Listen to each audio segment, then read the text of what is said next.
Hello，大家好，歡迎嚟到優質寵物用品展2024年啦，今日係最後一日啦，咁就大家都應該帶住自己嘅小朋友咁行到攰就坐低聽下關於寵物護理嘅資訊啦。今日呢個環節咧，我哋就講啲特別少少嘅動物啦，就係關於龜啦。我相信龜咧都係同貓狗一樣咧，喺香港好多人養，但係未必係會成日帶出街，你未必知道啊，我個鄰居養緊龜，但係其實事實上佢屋企可能好多龜。咁咧好多人養嘅就係巴西龜，而我哋今日咧主要 focus 嘅咧個主題就係關於水龜嘅護理啦。咁我哋咧就係香港兩棲及爬蟲協會，我係今日嘅講者啦，我叫做 Victor，咁係我哋協會嘅領養部幹事嚟嘅。咁我哋嘅機構啦，其實今年係成立咗20週年㗎啦。咁我哋呢咁多年嚟咧，都主要係靠義工去運作嘅。咁我哋啦，其實係前後分別都成為咗一個非牟利機構啦、慈善機構啦，同埋一個動物福利機構嘅。我哋係漁護署嘅動物福利機構啦，所以咧我哋會去接收唔同嘅動物嘅，一陣間會逐一同大家去講解。我哋好主要嘅工作啦，包括都係做領養啦、做教育啦，同埋做保育等等嘅。咁點解要領養動物啊？我相信好多市民咧都會第一時間諗到啊，領養動物可以俾到一個新嘅屋企佢哋啊。咁因為等佢哋可以有新嘅生活，等個機構可以救新嘅動物。但係可以諗多少少嘅，就係你去領養動物嘅時候咧，可以避免一啲一時衝動嘅決定啊。因為而家好老實講，一啲小學生都好有錢嘅，佢哋會喺個褲袋度攞張500蚊紙出嚟。佢攞張500蚊紙去寵物店，其實可以買到好多隻巴西龜嘅。如果啲巴西龜究竟個小朋友或者屋企人知唔知道佢會去到幾大隻、食乜嘢、咩溫度、咩設備、需求啲乜嘢，未必知道嘅。但係好多時候買賣動物就係會助長咗呢啲衝動嘅決定，到最後動物就係受苦嗰個。咁同埋好多時候啦，買賣動物係會助長緊一啲非法走私，甚至係繁殖一啲缺陷基因嘅。非法走私，我相信大家睇新聞都成日睇㗎啦。最近可能啲人過關啊，會話塞啲動物啊、蜥蜴啊、蠍子啊、蜘蛛喺底衫底褲入邊，塞喺個褲囊入邊，咁樣偷偷地大過關。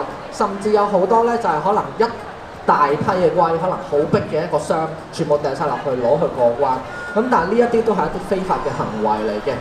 而繁殖缺陷基因，大家可能貓狗會聽得多嘅缺陷基因，例如折耳貓、扁鼻狗、扁鼻兔仔等等。咁但係你話如果喺龜啊、喺蜥蜴嚟講咧，佢哋都會俾人繁殖缺陷嘅基因嘅喎。有冇大家見過一啲龜咧係成日白色㗎？有冇見過人係白色㗎？有啦，因為白化病啦。而呢啲龜咧好多時候都係會有白化病嘅。某程度上，白化病係一個基因缺陷嚟嘅，並唔係話白化巴西龜一個美其名一個稱號咁樣咁美麗啦。其實白化病係一個基因缺陷，令到佢哋身體嘅皮膚，甚至佢哋眼睛入邊一個叫做鞏膜嘅結構係缺少黑色素。佢哋係比較理論上容易有皮膚癌啦，甚至佢哋對光線嘅敏感程度比一般人係高好多嘅。你出街烈日當空，你唔會望住個太陽，因為你會覺得好殘眼。但係你嘅眼睛入邊嘅黑色素已經幫你吸緊啲光㗎啦，但係你都覺得好殘眼，係咪？嗰啲龜一模一樣，佢甚至冇咗眼球入邊嘅黑色素幫佢吸光，佢對於光嘅敏感度係會更加高，佢嘅視力會更加差。咁啦，我哋第一個接收動物嘅途徑啦，就係接收一啲俾人非法走私嘅動物啦。頭先提到我哋係漁護署嘅動物福利機構啦，咁而漁護署嘅動物福利機構咧，好多時候咧會收一啲咧可能俾人充公走私充公嘅動物嘅。咁我哋咧好多時候，你哋睇新聞見到一啲可能俾人走私嘅龜、蜥蜴啊、蛇啊等等咧，都有機會轉交到過嚟俾我哋嘅。你哋睇新聞咧，應該都見到好多動物俾人走私啦。俾你哋估下啦，100隻俾人走私嘅龜，到最後係幾多隻會唔死嘅？50隻以上嘅舉手。20至50隻嘅舉手，10至20隻嘅舉手，10隻以下嘅舉手，係啦，會有啲人估啦10隻以下，有啲人估50隻以下咁樣。其實咧，實際上係10隻以下嘅，試過係全軍覆沒嘅。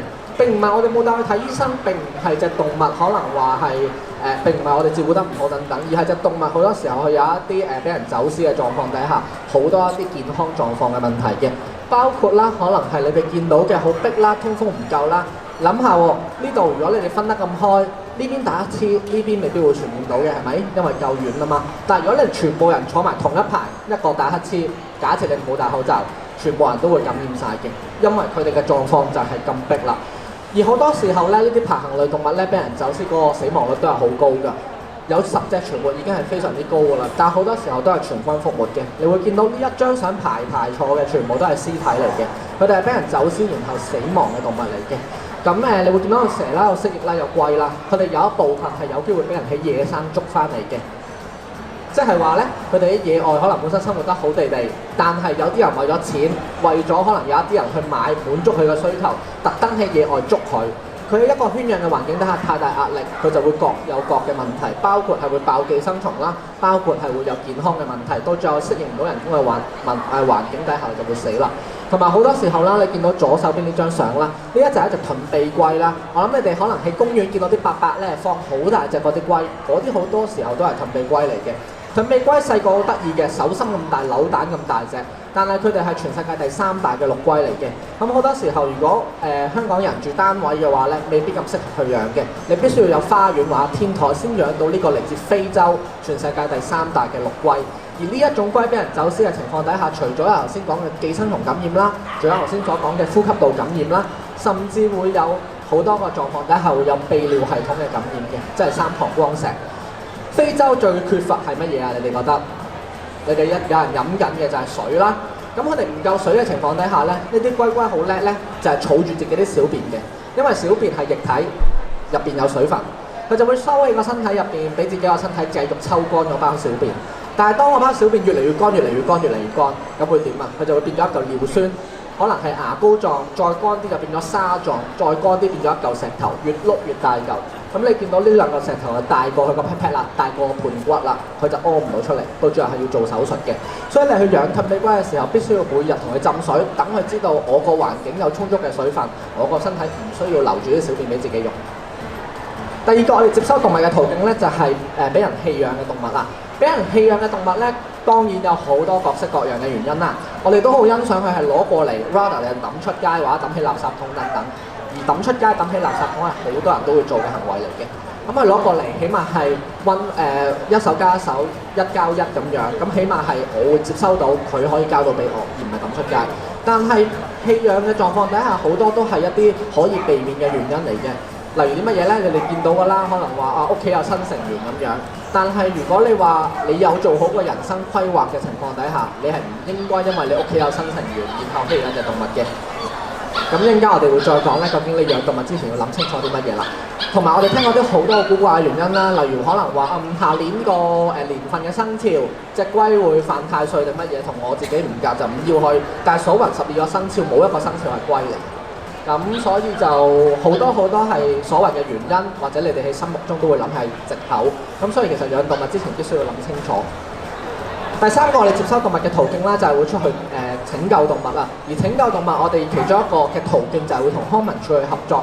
你哋食飽飯，可能平時會去一啲社區嘅公園，例如乜乜乜公園嗰啲啦，乜乜公園啦。咁嗰啲好多時候都係康文署嘅公園嚟嘅。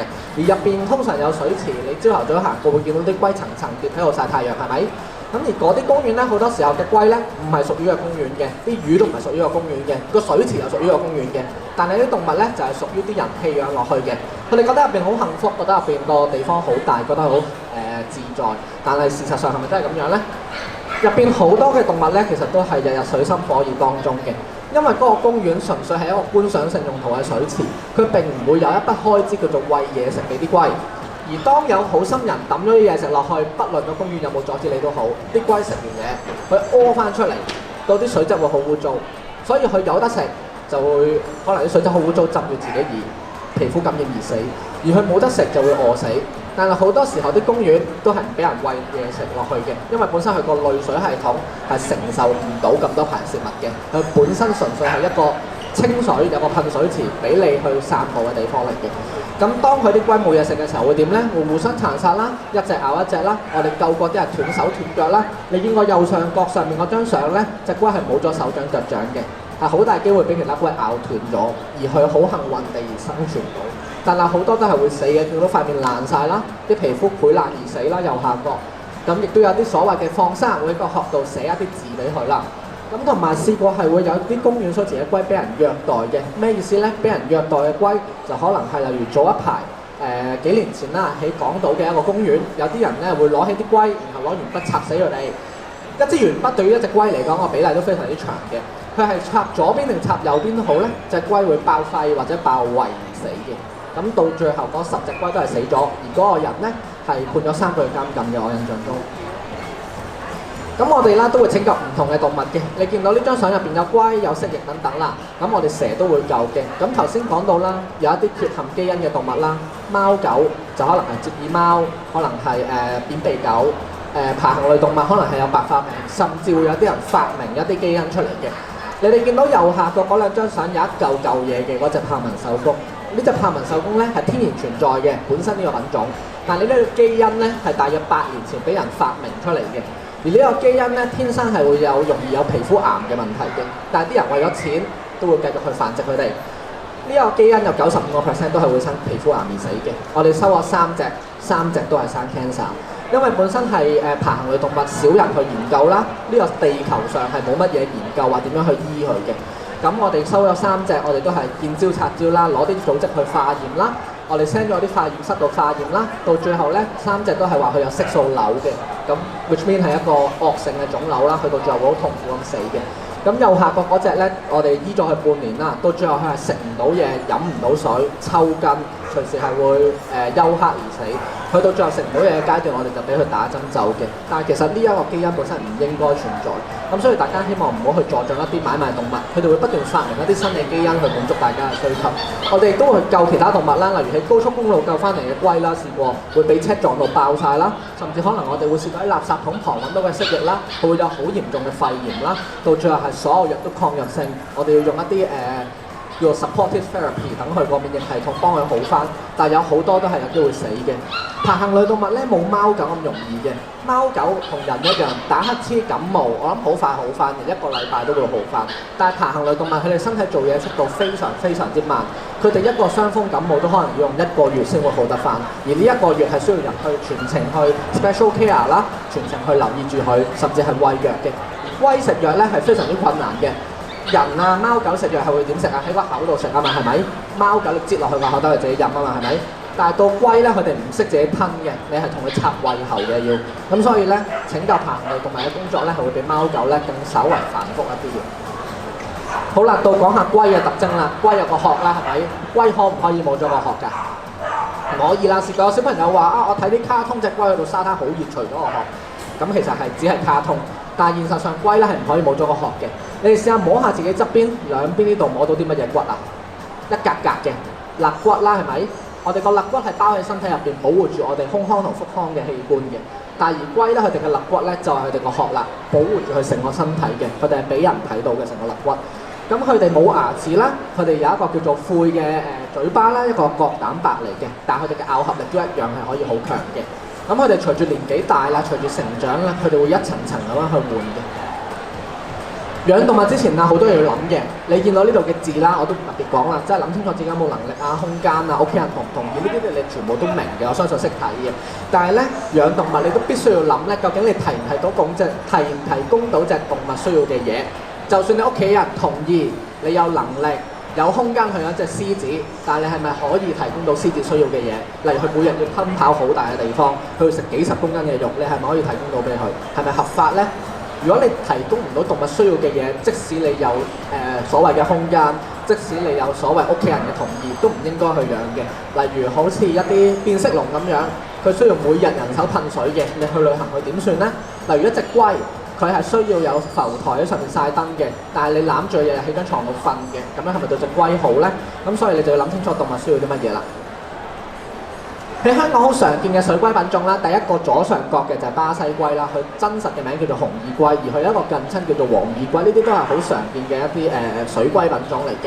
咁另外地圖龜啊，一啲草龜、斑龜都好常見嘅。咁咧唔講唔知喎，其實咧我哋係有一個叫做瀕危動物嘅一個分類嘅。人係咪瀕危啊？你覺得？人咪啦，周街都係啦，太多添啦，係咪？咁而有一個叫 CITES 啦，叫做公約啦，簡稱 CITES 咧就分咗3級嘅瀕危級別嘅。1級係最瀕危，即係例如西游熊貓等等，而3級係冇咁瀕危嘅。1級瀕危嘅動物咧，基本好少人可以合法去養嘅，但係當然亦都好多非法走私啦。而2級瀕危嘅動物咧，包括你見到嘅絕紋龜啦，同埋嗰兩隻蛋龜啦，佢都係2級瀕危嘅。2級瀕危嘅人咧，如果去養呢啲動物咧，就必須要有許可證。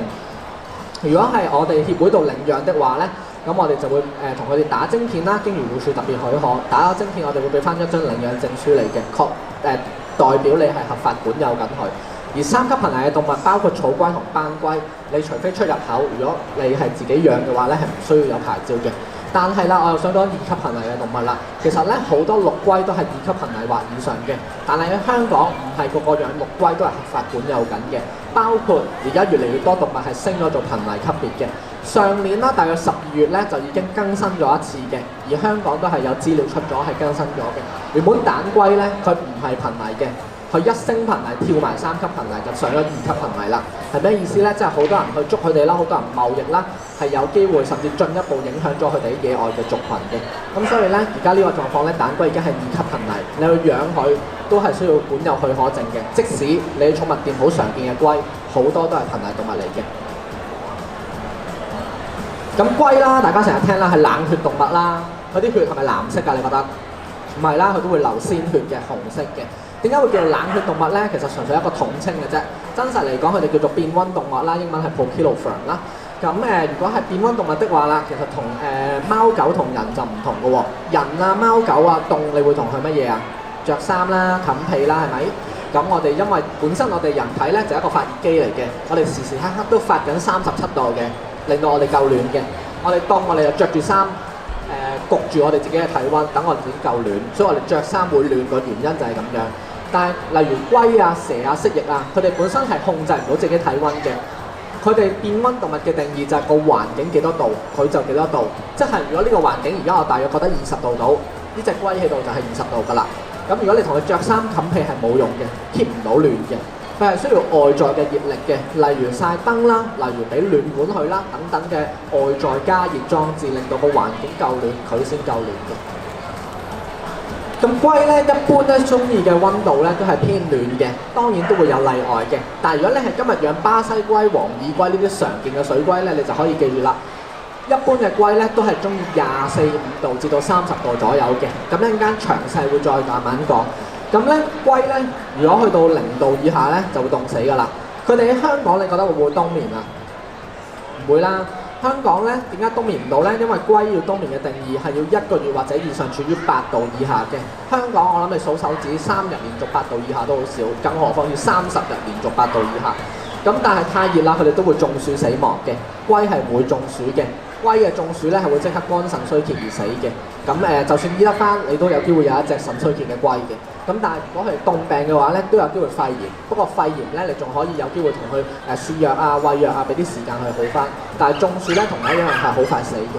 咁所以一般中意嘅温度都係24、5度至到30度，但係會有例外嘅，例如嚟自非洲嘅盾臂龜，佢會中意30幾度；例如嚟自日本高山區嘅一啲叫地龜，佢會中意10幾度。所以咧，普遍嚟講嘅龜就係呢個温度，但係都會有例外嘅。我哋養龜第一個好重要嘅嘢就係膠箱或者玻璃缸，呢個係好常識嘅嘢，但係好多人冇俾嘅嘢。佢哋會俾啲龜周屋行，行到點樣咧？行到有意外，例如俾按摩椅夾爆咗個殼，我哋見過嘅。例如可能係啲手掌腳掌磨花晒。點解咁講咧？因為巴西龜係嚟自美國嘅密西西比河嘅，佢哋嗰度嘅河流水深係好高嘅，係一條好長嘅河流嚟嘅，由唔同嘅州份流到去唔同嘅州份。咁佢哋入邊嘅水位好高啦，佢哋嘅手掌腳掌又撲啦，佢哋游水係好叻嘅。但係好多人就話：我隻龜唔游水嘅，唔中意游水嘅，所以俾佢周屋行。純粹係嗰個飲冇俾缸佢，所以隻龜被逼周圍行。但係一隻游水咁叻嘅龜，你諗下啦，有撲嘅，佢行得多磨得多啲手會點啊？會傷啦，會損啦。咁好似我哋手踭腳踭咁樣，我哋係咪鞋㗎？因為可能我哋成日掂住地板啦，我哋啲手踭可能會做運動揩到啦，咁我哋會有一啲角質嘅增生啦。佢哋行得多咧，可能條頸磨得多咧，會生咗一大嚿嘢啦。咁入邊可能係會有膿啦，甚至啲手掌腳掌會起咗一大嚿膿瘡嘅。所以如果你係養水龜的話咧，一日我諗行半個鐘3個字冇問題嘅。但係如果你俾佢長期行的話咧，佢有機會有咁嘅問題嘅。一個缸啦。有啲人話佢唔中意啊，成日係咁想出嚟啊，跟住到最後點解咧？個原因就係佢俾一個咧隻龜都轉唔到身嘅缸佢，咁梗係唔中意啦。正常一隻龜如果係大約手板大，你起碼要俾一個2尺嘅缸佢嘅，佢要轉到身要游到水要有岸位上到去嘅，亦都要注意啦，唔好俾佢上咗岸區啦，會跳到出嚟然後跌落街嘅。試過好多係可能。呢啲季節啲龜活躍翻啊，或者上生蛋啊，佢就跟住引體上升離開個缸就直接跳咗落街。咁好多時候啲龜會爆殼嘅，如果咁樣咁高空跌。第二個都好常識嘅嘢咧，就係水啦。冇動物唔需要水嘅，包括巴西龜。咁巴西龜佢哋需要咧每日游水8個鐘或以上嘅，所以你擺喺個缸入邊，佢自己決定游水定係上岸。咁佢哋嘅水位咧就唔係俾一啖仔嘅喎，係需要過背或以上嘅。正常嘅巴西龜佢嚟自美國密西西比河，佢哋游水係好叻嘅，幾米水都冇問題嘅，但係爭在你俾唔俾到佢。你俾唔到的話，都起碼要俾到過背嘅水位。啲人成日俾一啖仔水啦，跟住就會話啊，我隻龜唔中意游水。其實佢長期都游唔到水，即係行喺啲水上面，所以就會噼哩啪啦啲水彈到出嚟。跟住啲人就會再順勢咧，就話佢彈到啲水周圍都係，所以我唔俾水佢。咁你隻龜都唔係游緊水，佢行緊水不斷就梗係會彈晒啲水出嚟啦。咁所以你養龜咧就必須要咧係俾深水佢啦，尤其是巴西龜。如果佢病咗啦，醫生有另外嘅建議，呢個就例外。但係一隻健康嘅龜水位係要過背嘅，而水溫大約24至26度到。浮台好緊要啦，因為佢哋游水游到定時會上岸休息嘅。佢哋唔係魚啦，佢哋用肺呼吸都會攰，需要唞下氣嘅。佢哋上岸啦，咁就要有一個 secure 嘅岸啦，浮台俾佢成個人上到去嘅，上到去就中意曬燈嘅。咁而曬燈咧，亦都唔係普通嘅家用燈啊，或者 LED 燈嗰啲喎，係紫外光燈喎。紫外光燈就係女士咧出街最怕嗰啲紫外線，即係太陽有嘅嘢，而龜最需要呢啲嘢。紫外線有3種嘅，有 A、B 同埋 C 啦。C 咧基本上大氣層就吸收晒㗎啦，唔會落到嚟嘅。而 A 同 B 咧就係龜需要嘅嘢嚟嘅。UVA 咧通常例如A 嘅燈膽啦，佢哋好辣手嘅，而辣手咧個原因咧就係因為俾佢哋夠溫度去做日常嘅新陳代謝，包括係飲食啦，包括係消化啦，同埋佢哋去揾另一半交配等等嘅。所以啦，如果你話唔夠暖啊，你隻龜一到冬天佢成日話佢幾個月都好似匿埋咗喎，唔開眼唔食嘢唔喐喎，佢係冬眠緊啊，佢哋會咁樣講。但係其實咧，事實上你隻龜係唔夠暖，所以佢做唔到日常生活，然後佢就會病埋一邊。漚病咗，佢哋通常唔夠10度以下係唔會冬眠嘅。你得10幾度咁嘅狀況咧，佢暖又暖唔晒，凍又凍唔晒，佢就會凍病啦。所以咧就需要俾 UVA 燈幫佢哋保暖。UVA 燈係就係做保暖嘅作用啦，但係到 UVB 燈咧就係俾佢哋骨頭嘅生長嘅。因為咧佢同我哋人一樣，出街咧皮膚接收到呢啲紫外線咧，就會合成一啲維他命俾我哋做鈣質嘅。咁所以咧，佢哋都係需要曬 UVB 先令到自己個殼，令到自己嘅骨頭咧夠強壯、夠硬淨嘅。好多時候你冇俾 UVB 的話咧，啲龜啲殼就會翹晒啦，跟住然後可能啲龜佢哋就會好難生蛋啦，因為唔夠鈣質，佢唔夠力啦，肌肉收縮唔到啦，同埋可能佢哋唔夠鈣質的話咧，會容易骨折啊等等嘅。咁記得啦，如果你用呢啲紫外光燈咧，就要每年起碼都要換一次嘅，因為你個燈膽就算仲着，但係入邊嘅紫外線係會耗盡嘅，你肉眼係睇唔到紫外光嘅，你必須要每年同佢換一次嘅。咁好多人就會話啊，我覺得入邊仲有喎，你可以點樣 test 咧？你可以買一個紫外線嘅 sensor 睇下佢仲有幾多，但係好多時候大家養一隻龜，一年先嘟一次嗰個嘢一下，而嗰個計係2、3千蚊，咁你不如幾百蚊買換個燈膽，就會比較實際少少嘅。溫度啦，龜係中意暖嘅，頭先講咗啦，水溫就24至26度，而浮台嘅溫度就會暖啲啦，模仿翻啲龜上岸曬太陽嘅。如果水溫唔夠，就可以考慮俾暖管，不過唔好俾佢咬到電線。咁龜啦，係咪需要一定一雙一對咁樣樣啊？你覺得？唔係啦，啲人岌頭，啲人擰頭。咁其實咧，龜咧，你喺公園見到佢哋層層疊，佢哋唔係做朋友，只係大家想要一個優勝啲嘅位置去曬太陽。龜係冇同伴意識嘅，一隻養唔會悶親佢嘅。咁所以咧，龜如果一定要幾隻養嘅話，係有機會打交嘅。咁你其實一隻養都係可以嘅。咁另外龜啦，佢哋會中暑啦，亦都係佢哋唔會冬眠啦喺香港。咁所以就要留意翻呢啲嘢啦。咁咧到食物啦，咁食物咧你就可以餵龜糧為主嘅，一啲優質牌子嘅龜糧啦，一個全面同埋均衡嘅餐單。但係隨住龜咧，例如巴西龜，佢哋隨住年紀大咧，好似小朋友咁樣，佢哋隨住年紀大咧就會肯食啲健康啲嘅嘢嘅，例如植物嘅嘢，例如蔬菜嘅嘢，包括有麥菜、南瓜、蘿蔔等等。咁但係你隻動物唔食都唔緊要，因為呢啲唔係啲好味嘅嘢，你可以揾翻龜糧就可以㗎啦。咁通常龜咧，佢哋係雜食性嘅，包括鱷魚龜，佢哋都係雜食性嘅。咁所以咧，你哋當佢哋可能大約係5歲或以上，可以俾少少菜啊、蔬果等下，睇下佢食唔食。好啦，到最後咧，我哋就有個問答環節啦。呢個問答環節咧，就大家鬥快舉手答。咁當如果你哋答啱咗、答中咗嘅話咧，一陣間可以嚟翻我哋個攤位呢度後面直行到尾 P10 咁就可以換領翻一份動物造型嘅時扣嘅。咁就可以問下大家第一個問題先。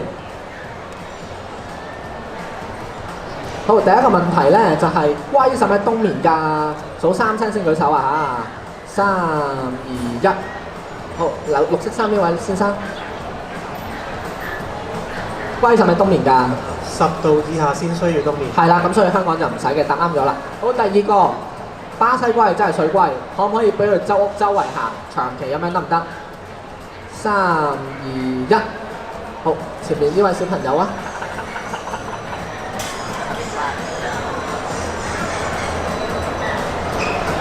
1個半鐘。係啦，最多半個鐘到啦，就唔可以長期咁樣都答啱咗嘅。養龜係咪一定要一雙一對咁樣㗎？可唔可以一隻㗎？3、2，放低手先，睇唔到。3、2、1，後邊啡色衫啊！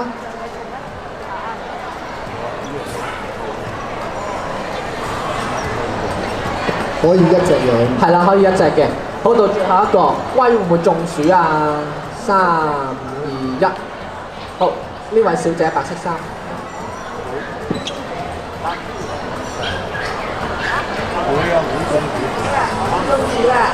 會中暑係啦，好，現場問多一個，見到你哋咁受歡迎，咁有反應。如果你養龜，可以餵啲乜嘢俾佢食啊？3、2、1，藍色衫呢位先生。好啊，問多個俾你陣間。龜糧咯。係龜糧，咁如果你餵蔬果，你可以餵咩俾佢啊？小朋友，你覺得？